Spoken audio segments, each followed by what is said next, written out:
잠깐요. 영상 넘기기 전에 딱 한 가지만 여쭤볼게요. 살면서 단 한 번이라도 누군가를 마음에 품고 살면서도 평생 그 사람 앞에서 고개 한번 제대로 들지 못한 적 있으십니까?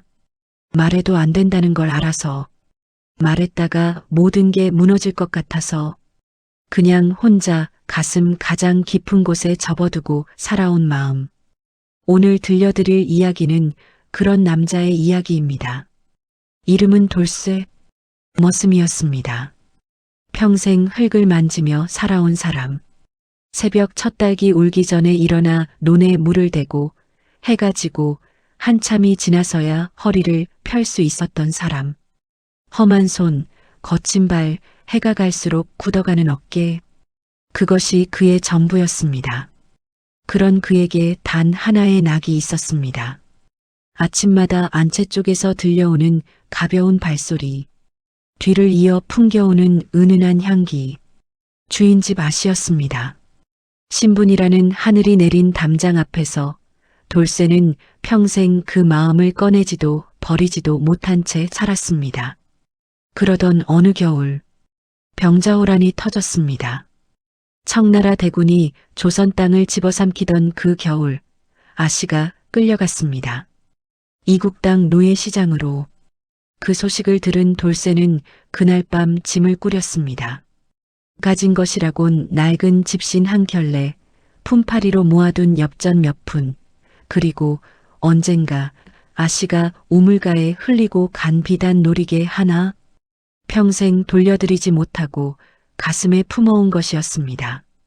그것만 들고 압록강을 건넜습니다. 이 남자가 아씨를 다시 만날 수 있었을까요? 만났다면 그 이후 두 사람의 삶은 어떻게 바뀌었을까요? 신분이 전부이던 조선 땅에서 머슴과 아씨 사이에 놓인 담장은 과연 무너질 수 있었을까요? 끝까지 함께해 주십시오. 지금 바로 시작합니다. 아씨가 끌려갔다. 그 한마디가 돌쇠의 귀에 꽂혔을 때 세상이 멈추는 것 같았습니다. 청나라 군인들이 데려갔어. 어젯밤에 마님도 못 막으셨다고. 돌쇠는 아무 말도 하지 못했습니다. 손에 들고 있던 낫이 땅에 떨어졌습니다. 쇳소리가 귀에 들어오지 않았습니다.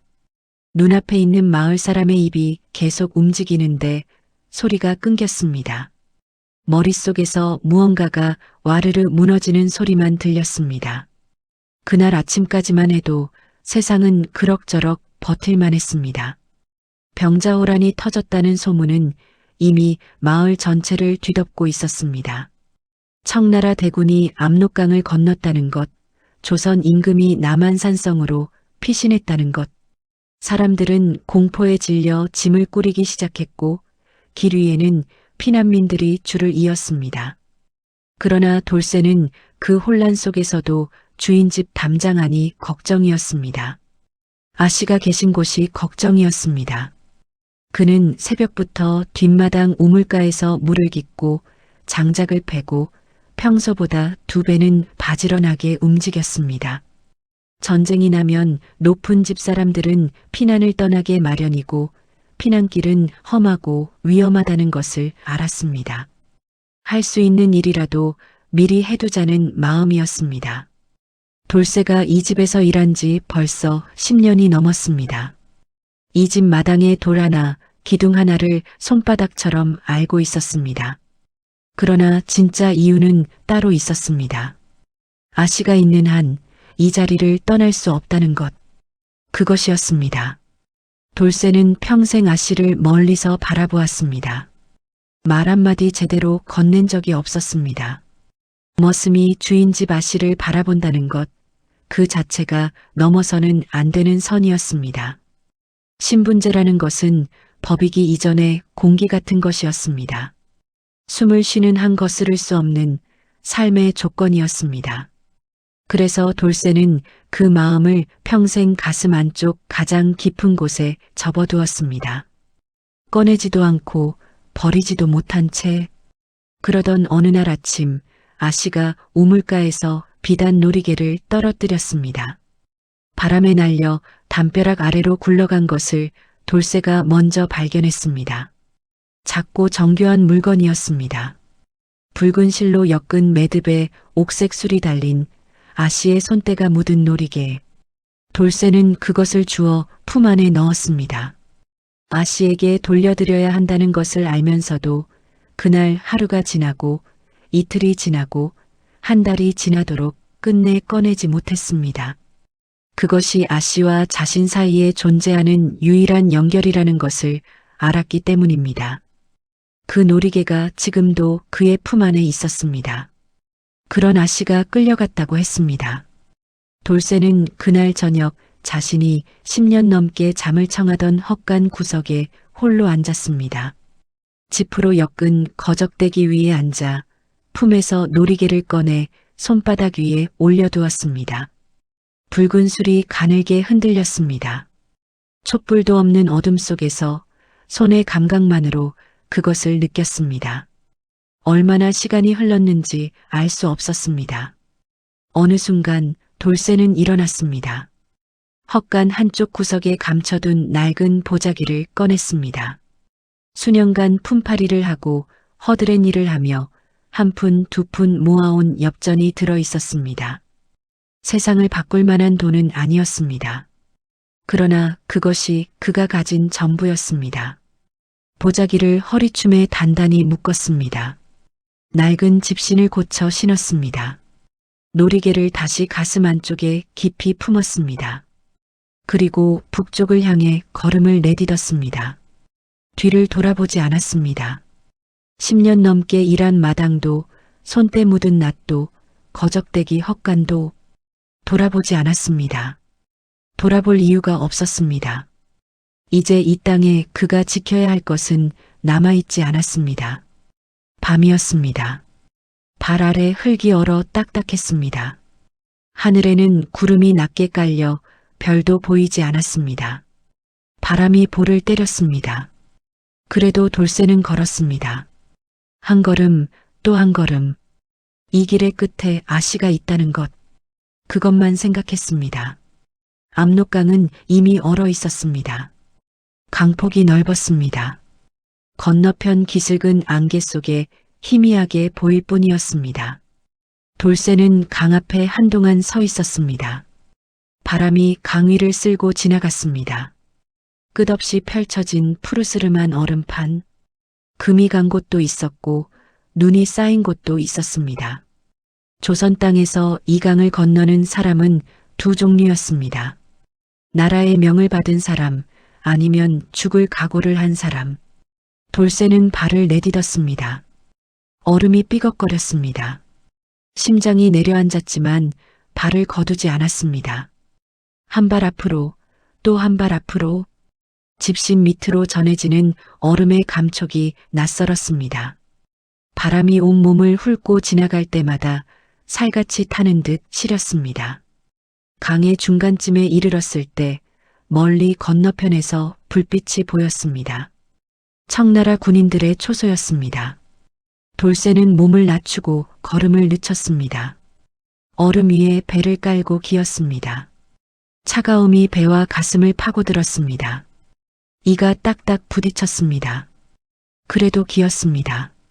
가슴 안쪽에 품은 놀이개가 얼음의 냉기를 막아주는 것 같았습니다. 아니, 그렇게 느끼고 싶었을 것입니다.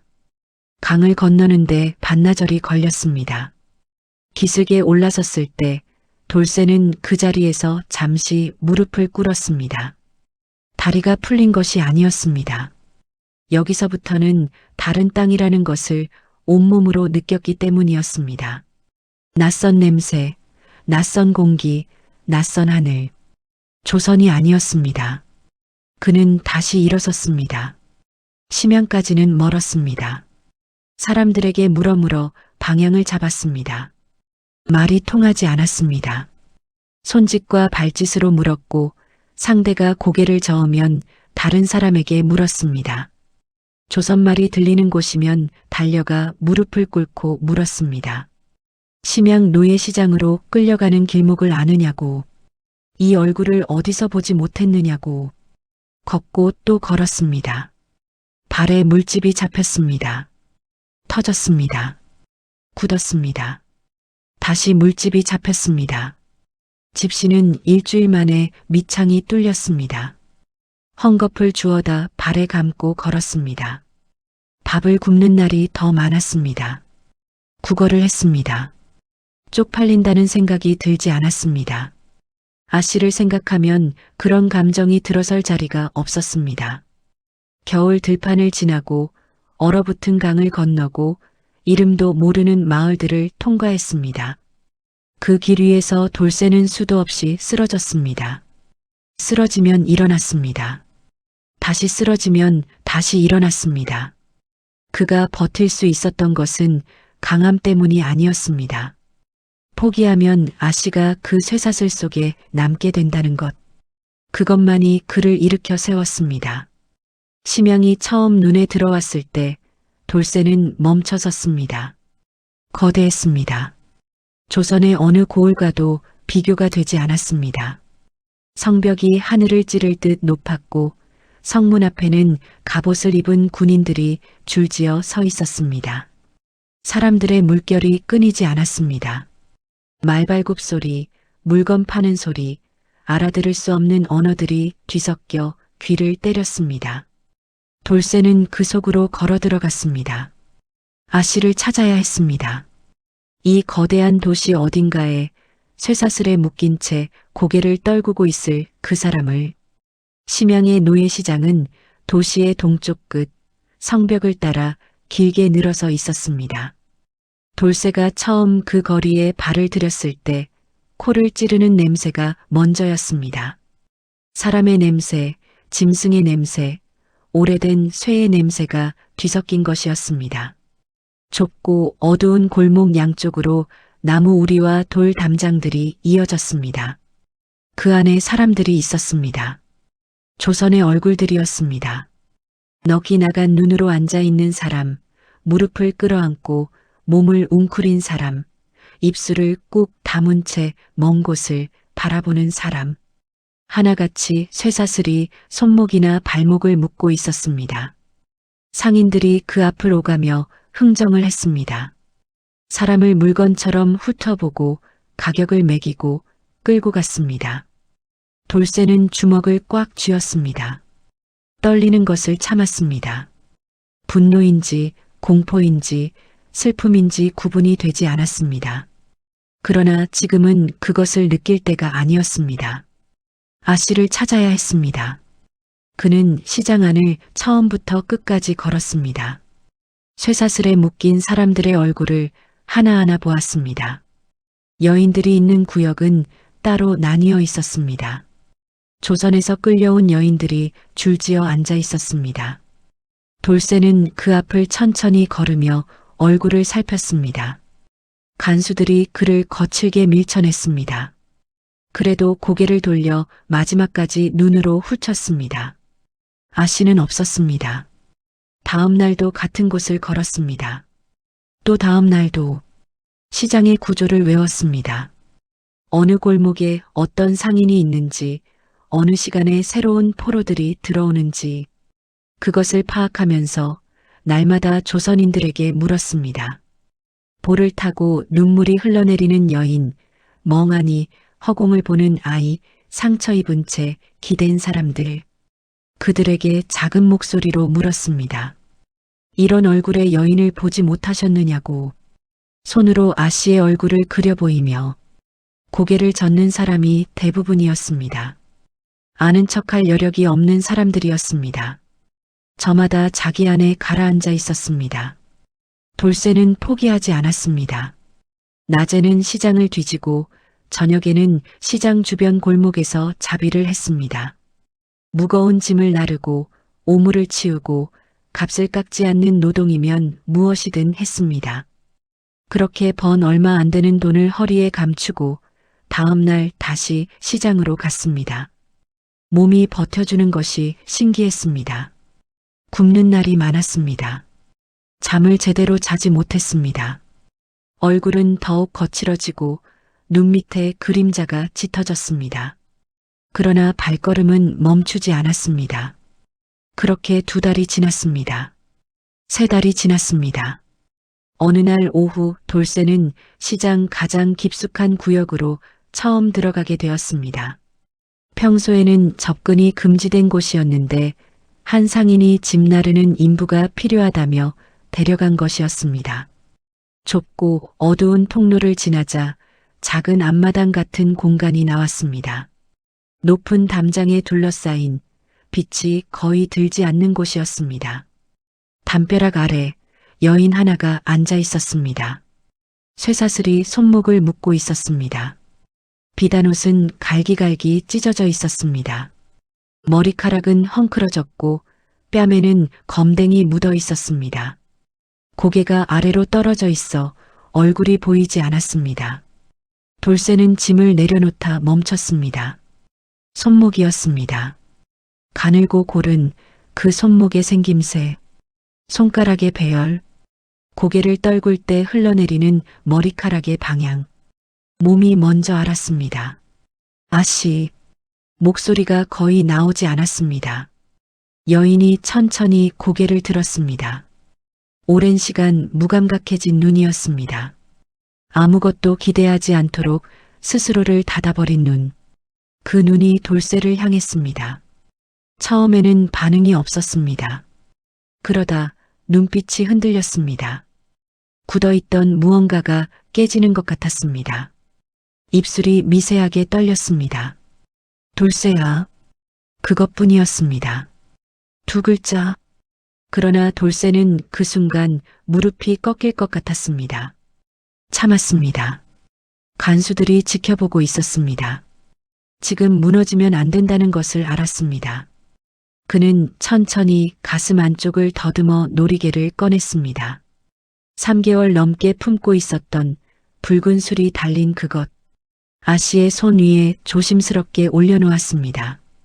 아씨는 그것을 내려다보다가 눈물을 흘렸습니다. 소리도 없이 그냥 흘러내렸습니다. 돌쇠는 몸을 일으켰습니다. 간수의 눈을 피해 시장 상인에게 다가갔습니다. 아씨를 사겠다고 했습니다. 품에서 엽전 꾸러미를 꺼내 내밀었습니다. 수개월을 모은 것이었습니다. 상인은 흘깃보더니 코웃음을 쳤습니다.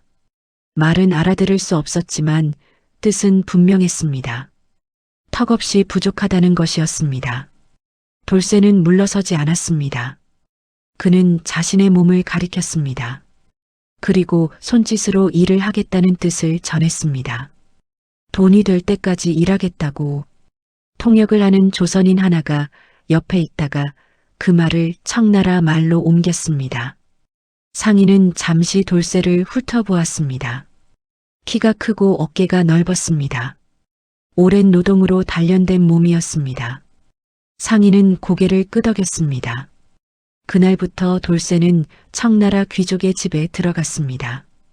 그것이 어떤 삶인지는 들어간 첫날 알았습니다. 새벽 어둠이 채 걷히기 전에 일어나야 했습니다. 거대한 저택의 뒤편 창고와 마구간 사이에 있는 작은 방, 아니 방이라고 부를 수도 없는 공간에서 잤습니다. 밥은 하루에 한 번, 그것도 주인 식솔들이 먹고 남은 것이었습니다. 남은 것이 없는 날은 굶었습니다. 일은 끝이 없었습니다. 무거운 돌을 지고 계단을 오르내렸습니다. 마구간을 치우고 거름을 날랐습니다. 연못을 청소하고 창고를 정리하고 땅을 팠습니다. 말을 알아듣지 못하면 채찍이 날아들었습니다. 처음에는 피했습니다. 나중에는 피하지 않았습니다. 피하는 것도 힘이 드는 일이었고 맞는 것보다 아씨를 떠올리는 것이 더 중요했습니다. 밤이 되면 몸이 바닥에 쏟아지듯 쓰러졌습니다. 그러나 잠이 들기 전 반드시 하는 일이 있었습니다. 그날 번 돈이 얼마인지 세는 것이었습니다. 엽전 몇 푼, 때로는 물건으로 받기도 했습니다. 그것을 꺼내 손바닥 위에 올려보고 다시 깊이 감추었습니다. 아직 멀었습니다. 그래도 어제보다는 가까워졌습니다. 그것으로 버텼습니다. 1달이 지나고 2달이 지났습니다. 몸은 더욱 야위어졌지만 눈빛은 꺼지지 않았습니다. 등에 채찍 자국이 생겼습니다. 손바닥에 굳은 살이 더 두터워졌습니다. 그래도 매일 아침 일어났습니다. 한 번은 이런 일이 있었습니다. 저택의 귀족이 돌쇠의 일하는 모습을 지켜보다가 통역을 불렀습니다. 이 조선인은 왜 이렇게 열심히 하느냐고 물었습니다. 통역이 그 말을 옮겼을 때 돌쇠는 잠시 생각했습니다. 그리고 대답했습니다. 데려와야 할 사람이 있다고. 귀족은 무슨 뜻인지 모르겠다는 표정으로 그냥 돌아갔습니다. 돌쇠는 다시 삽을 들었습니다. 계절이 바뀌었습니다. 봄이 왔는지 여름이 시작되었는지 돌쇠는 정확히 알지 못했습니다. 저택 안에서 하늘을 보는 시간이 많지 않았습니다. 그저 날이 풀렸다는 것, 흙의 냄새가 달라졌다는 것 정도를 느꼈을 뿐이었습니다. 그날 밤 돌쇠는 손에 든 엽전을 세다가 손을 멈췄습니다. 충분했습니다. 처음 상인이 부른 값에 턱없이 모자랐던 그 금액. 그것을 채우는데 이토록 오랜 시간이 걸렸습니다. 돌쇠는 한동안 그 돈을 손바닥 위에 올려둔 채 아무것도 하지 않았습니다. 자신의 손을 내려다보았습니다. 처음 이 집에 왔을 때보다 훨씬 더 흉하게 굳어 있었습니다. 손마디마다 검은 때가 박혀 있었습니다. 가운데 손가락은 어느 날 돌에 찍혀 손톱이 빠진 자리가 새살로 덮여 있었습니다. 이 손이 아씨를 데려올 수 있다면 그것으로 충분했습니다. 이튿날 아침 돌쇠는 일하는 대신 상인을 찾아갔습니다. 저택의 귀족에게 허락을 받는 것이 먼저였습니다. 통역을 통해 뜻을 전했습니다. 귀족은 잠시 생각하더니 고개를 끄덕였습니다. 약속한 날까지 일했고 약속한 값을 모두 채웠습니다. 그에게 돌쇠는 신뢰할 수 있는 노동이었고 약속을 지키는 사람이었습니다. 시장으로 가는 길이 평소보다 멀게 느껴졌습니다. 상인 앞에 섰을 때 돌쇠의 손이 미세하게 떨렸습니다. 보자기에 쌓인 돈을 내밀었습니다. 상인은 그것을 받아 천천히 셌습니다. 한참이 걸렸습니다. 그 시간이 돌쇠에게는 한 해처럼 느껴졌습니다. 상인이 고개를 끄덕였습니다. 돌쇠는 아무런 감정을 표현하지 않았습니다. 감사하다는 몸짓도 하지 않았습니다. 그저 돌아서서 아씨가 있는 곳으로 걸었습니다. 그 좁은 앞마당, 높은 담벼락, 빛이 거의 들지 않는 곳, 아씨는 같은 자리에 있었습니다. 돌쇠가 처음 발견한 그 자리, 다만 오늘은 고개를 들고 있었습니다. 기다리고 있었던 것처럼 눈이 마주쳤습니다. 간수가 자물쇠를 풀었습니다. 쇠사슬이 떨어지는 소리가 났습니다. 아씨의 손목에서 쇠덩이가 풀려 땅에 닿았습니다. 그 소리를 들은 순간 돌쇠는 숨을 삼켰습니다. 눈물이 나왔습니다. 멈추려 했으나 멈춰지지 않았습니다. 평생 누군가 앞에서 울어본 적이 없는 사람이었습니다. 머슴이 눈물을 보인다는 것, 그것도 아씨 앞에서 그런다는 것이 어떤 일인지 알고 있었습니다. 그러나 몸이 먼저였습니다. 아씨가 말없이 그를 바라보았습니다. 돌쇠는 소매로 얼굴을 훔쳤습니다. 그리고 짧게 말했습니다. 갑시다. 그 두 마디가 목에서 나오는데 힘이 들었습니다. 두 사람은 그 좁은 앞마당을 걸어 나왔습니다. 문을 나서는 순간 아씨의 발걸음이 흔들렸습니다. 오랫동안 움직이지 못한 몸이었습니다. 돌쇠가 반걸음 앞서 걷다가 뒤를 돌았습니다. 아씨의 손을 잡아야 하는지 망설였습니다. 평생 단 한 번도 해본 적 없는 일이었습니다. 그러나 아씨가 다시 비틀거렸습니다. 돌쇠는 팔을 내밀었습니다. 아씨가 그 팔에 손을 얹었습니다. 그렇게 두 사람은 걸었습니다. 심양의 골목을 빠져나와 성문 밖으로 남쪽을 향해 남쪽으로 가는 길은 오는 길보다 험했습니다. 올 때는 혼자였습니다. 굶으면 혼자 굶었고 쓰러지면 혼자 일어났습니다. 그러나 이제 곁에 아씨가 있었습니다. 오랫동안 좁은 곳에 갇혀 제대로 먹지 못한 몸이었습니다. 걸음이 느렸습니다. 발이 부어 있었습니다. 돌쇠는 속도를 줄였습니다. 아씨가 미안하다는 듯 입술을 열었습니다. 돌쇠는 고개를 저었습니다. 말없이 대신 걸음을 맞추었습니다. 아씨의 보폭에 자신의 발을 맞추며 걸었습니다. 이 길이 얼마나 걸리든 상관없다는 듯이. 그러나 마음은 조급했습니다. 청나라 군인들의 눈을 피해야 했습니다. 노예시장에서 빠져나온 조선인을 되돌려 보내는 것이 그들에게는 당연한 일이었습니다. 돌쇠는 큰 길을 피했습니다. 산길을 택했습니다. 사람들의 눈이 닿지 않는 곳, 숲속 짐승들이 다니는 길을 찾아 걸었습니다. 그날 밤은 깊은 산속 바위 아래에서 보냈습니다. 불을 피울 수 없었습니다. 연기가 위치를 알릴 수 있었습니다. 두 사람은 어둠 속에서 몸을 웅크렸습니다. 봄이 왔다고 해도 산속의 밤은 차가웠습니다. 아씨의 몸이 옆에서 떨리는 것이 느껴졌습니다. 돌쇠는 입고 있던 겉옷을 벗어 아씨의 어깨에 걸쳐 주었습니다. 아씨가 거절하려 했습니다. 돌쇠는 이미 돌아앉아 있었습니다. 밤새 등을 보이며 앉아 주변을 살폈습니다. 바람 소리에 귀를 기울였습니다. 짐승의 울음소리인지 사람의 발소리인지 구분하며 밤을 지켰습니다. 새벽녘에 아씨가 잠들었습니다. 돌쇠는 그제야 어깨를 내렸습니다. 오랫동안 등을 꼿꼿이 세우고 앉아있던 근육이 비로소 풀렸습니다. 잠든 아씨의 얼굴을 처음으로 오래 바라보았습니다. 가까이에서 이렇게 오랫동안 살이 많이 빠져 있었습니다. 광대뼈가 드러나 있었습니다. 손목에는 쇠사슬이 남긴 자국이 붉게 남아 있었습니다. 그 자국을 보는 순간 돌쇠는 눈을 감았습니다.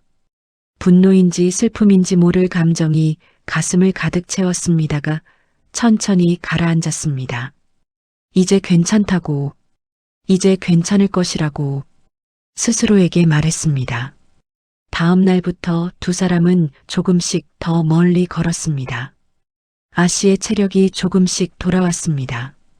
처음에는 반나절도 버티지 못하고 앉아야 했지만 사흘이 지나자 하루 종일 걸을 수 있게 되었습니다. 굶주림은 계속되었습니다. 돌쇠는 산에서 먹을 수 있는 것들을 찾았습니다. 어릴 때부터 들에서 자란 사람이었습니다. 어떤 풀이 먹을 수 있는지, 어디에 가면 물이 있는지를 몸으로 알고 있었습니다. 아씨가 그것을 받아먹을 때 돌쇠는 시선을 딴 데로 돌렸습니다. 예전 같았으면 꿈에서도 생각하지 못할 일이었습니다.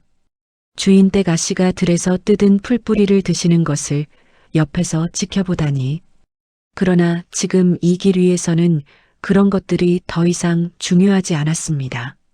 중요한 것은 하나였습니다. 살아서 돌아가는 것. 한 번은 큰 위기가 있었습니다. 강을 건너야 하는데 다리 위에 청나라 군인들이 검문을 하고 있었습니다. 돌쇠는 아씨를 덤불 속에 숨겨두고 상황을 살폈습니다. 통과가 불가능했습니다.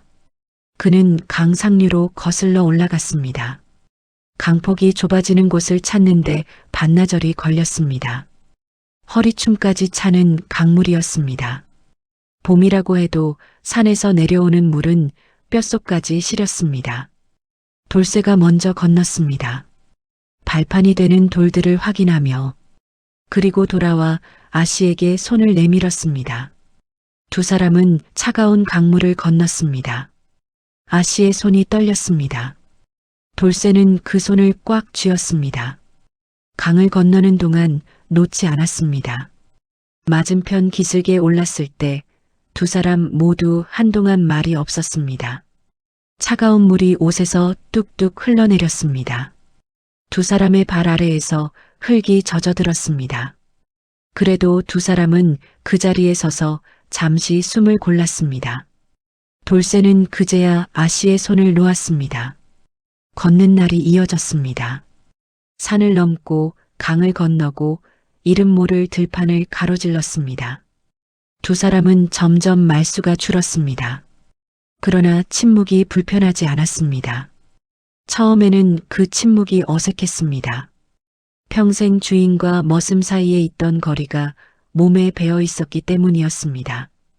돌쇠는 본능적으로 한 걸음 뒤에서 걸으려 했습니다. 그러나 산길에서는 그럴 수가 없었습니다. 앞에서 위험한 곳을 확인해야 했습니다.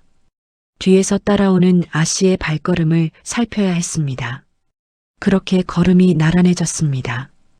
어느 날 저녁 두 사람이 오래된 소나무 아래 앉아 쉬던 때였습니다. 아씨가 자신의 발을 내려다보다가 말했습니다. 너도 발이 성치 않을 텐데. 돌쇠는 멀리 산 능선을 바라보며 대답했습니다. 소인의 발은 원래 이렇습니다. 라고. 그리고 더 말을 이어가지 않았습니다. 아씨도 더 묻지 않았습니다. 그날 밤 돌쇠는 자신의 버선을 벗어 아씨의 신발 안쪽에 넣어 주었습니다. 발이 부은 곳을 감싸줄 수 있도록. 아씨는 처음에는 받지 않으려 했습니다. 돌쇠는 이미 돌아앉아 다시 길을 살피고 있었습니다. 밤하늘에 별이 많았습니다. 조선에서 보던 것과 같은 별인데 이상하게 달라 보였습니다. 돌쇠는 북쪽 별을 찾았습니다. 어린 시절 들에서 혼자 자라면서 배운 것이었습니다. 저 별의 반대 방향이 남쪽이라는 것, 고향이 있는 방향이라는 것. 별을 보며 돌쇠는 오랜만에 어린 시절을 생각했습니다. 부모 얼굴을 모르고 자랐습니다. 머슴이 머슴을 낳으면 그 자식도 머슴이 되던 시절이었습니다. 어릴 때부터 일을 배웠고 일을 하며 살았습니다. 삶이 그런 것이라고 생각했습니다. 불만도 욕심도 없었습니다. 그저 오늘 하루를 버티는 것이 전부였습니다. 그 삶에 아씨가 들어왔던 것이었습니다. 정확히는 돌쇠가 아씨의 삶 주변에서 멀찍이 살았던 것이지만, 그러나 돌쇠에게는 그것이 전부였습니다. 그 먼 거리에서 바라보는 것만으로도 하루가 버텨졌습니다. 이제 그 사람이 옆에 있었습니다. 손이 닿을 만큼 가까운 곳에, 같은 밤하늘 아래, 같은 흙 위에. 돌쇠는 눈을 감았습니다. 피로가 몸을 무겁게 누르는 것이 느껴졌습니다. 그러나 이상하게 마음은 이 여정 중 가장 고요했습니다. 며칠이 더 지났습니다. 어느 날 이른 아침 낮은 언덕을 오르던 중에 돌쇠가 갑자기 발을 멈췄습니다. 강이 보였습니다. 넓고 은빛으로 반짝이는 강. 봄이 되어 얼음이 녹은 압록강이었습니다. 강 건너편으로 낮은 산들이 부드럽게 이어져 있었습니다. 조선의 산이었습니다. 뒤따르던 아씨도 멈췄습니다. 두 사람은 말없이 강을 바라보았습니다. 얼마나 오래 서 있었는지 알 수 없었습니다. 강물 소리만 들렸습니다. 바람이 풀밭을 쓸고 지나갔습니다. 돌쇠는 먼저 발을 내딛었습니다. 이번에는 얼음이 아니었습니다. 강물이 무릎을 적셨습니다. 햇살이 수면 위에 부서졌습니다. 건너편 기슭의 흙냄새가 바람을 타고 날아왔습니다. 고향 냄새였습니다. 조선 땅을 밟은 순간 아씨는 그 자리에 주저앉았습니다. 무릎이 꺾인 것이 아니었습니다. 흙 위에 손을 짚었습니다. 손바닥으로 땅을 느꼈습니다. 고개를 숙인 채 한동안 아무 말도 하지 않았습니다. 어깨가 미세하게 흔들렸습니다. 돌쇠는 옆에서 조용히 서 있었습니다. 기다렸습니다. 아무 말도 하지 않았습니다. 이 순간은 아씨에게 필요한 것이었습니다. 돌쇠가 끼어들 자리가 아니었습니다. 한참 후에 아씨가 일어섰습니다. 옷에 묻은 흙을 털지 않았습니다. 그냥 두었습니다.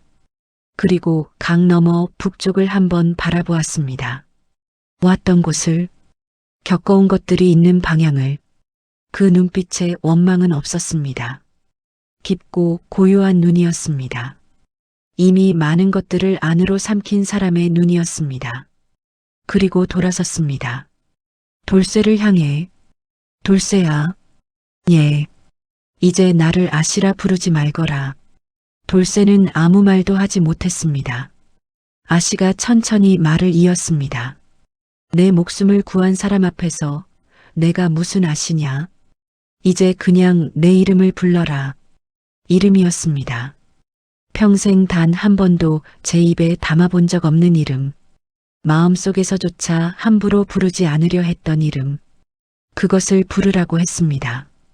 돌쇠의 눈에 뜨거운 것이 차올랐습니다. 압록강을 건너던 날 밤에도 울지 않았습니다. 청나라 귀족의 집에서 채찍을 맞던 날에도 울지 않았습니다.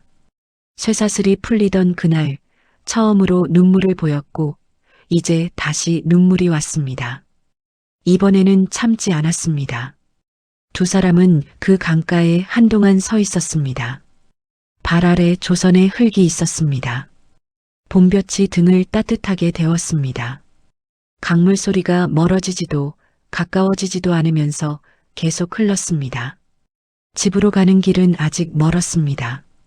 전쟁이 휩쓸고 간 조선 땅은 예전의 모습이 아니었습니다. 마을들이 허물어져 있었습니다. 길이 끊어진 곳도 있었습니다.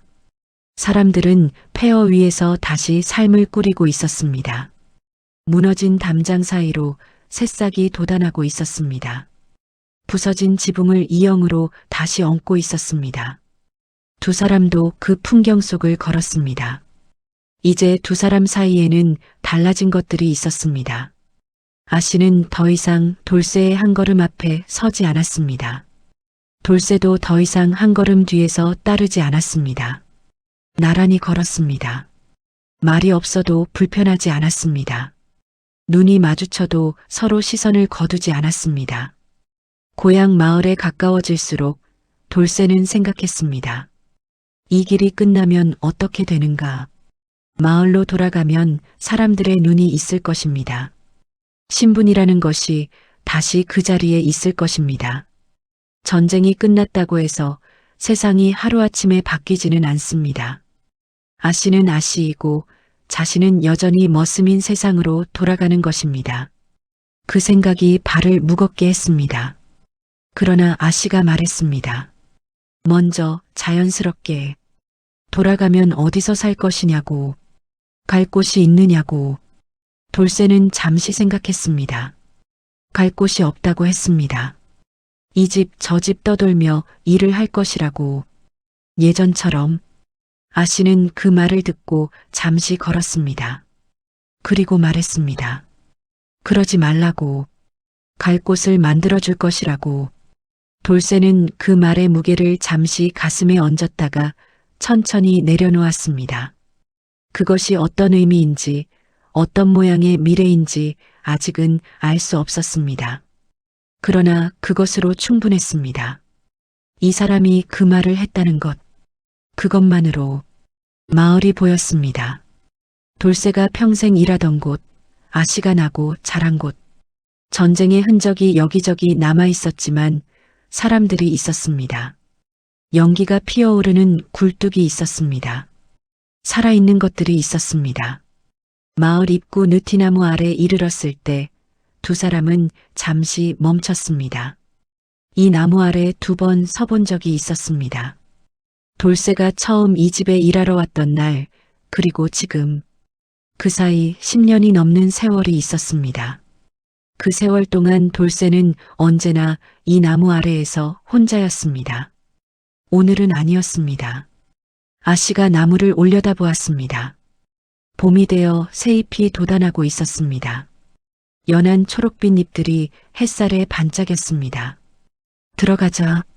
아씨가 먼저 걸음을 내딛었습니다. 돌쇠는 그 뒤를 따랐습니다. 한 걸음 뒤가 아니었습니다. 나란히, 병자호란이 앗아간 것들은 셀 수가 없습니다. 마을도 가족도 살아온 방식도. 그러나 전쟁이 지나간 자리에는 무너진 것들만 있지 않았습니다. 어떤 담장들도 함께 무너졌습니다.